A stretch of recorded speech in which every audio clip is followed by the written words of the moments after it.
আল্লাহু আকবার, আল্লাহু আকবার। এক সিজদা থেকে উঠে কিছুক্ষণ সময় যদি আপনি না বসেন তাহলে কিন্তু আপনার ওয়াজিব তরক হয়ে যাবে। আপনাকে অবশ্যই এক সিজদার পরে কিছুক্ষণ সময় নিয়ে তারপরে দ্বিতীয় সিজদায় যেতে হবে।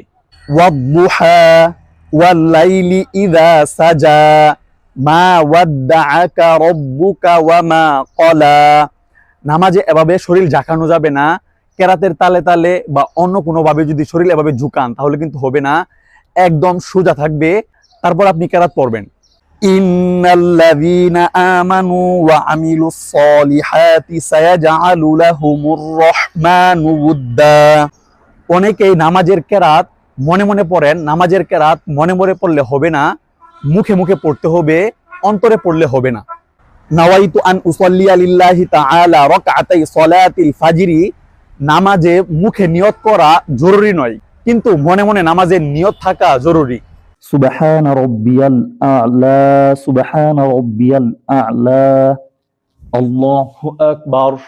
বৈঠকে বসার সময় বা দুই সিজদার মাঝখানে যখন আপনি বসবেন তখন এই যে এভাবে আপনি বসবেন।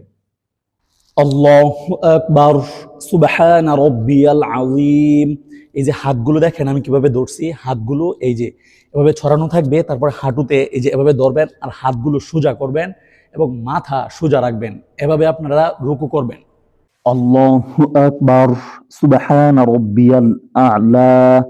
সেজদাতে কিন্তু আপনার চক্ষু খোলা রাখতে হবে, চক্ষু বন্ধ করবেন না, চক্ষু খোলা রাখবেন। আল্লাহু আকবার।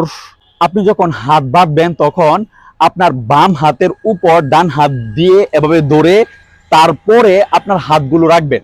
আসসালামু আলাইকুম ওয়া রাহমাতুল্লাহ, আসসালামু আলাইকুম ওয়া রাহমাতুল্লাহ।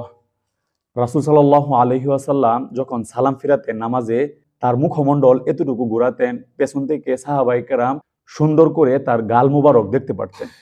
আল্লাহু আকবার। এই যে নামাজের সামনে একটি ময়লা আছে, এই ময়লা শুধু একবার পরিষ্কার করতে পারবেন।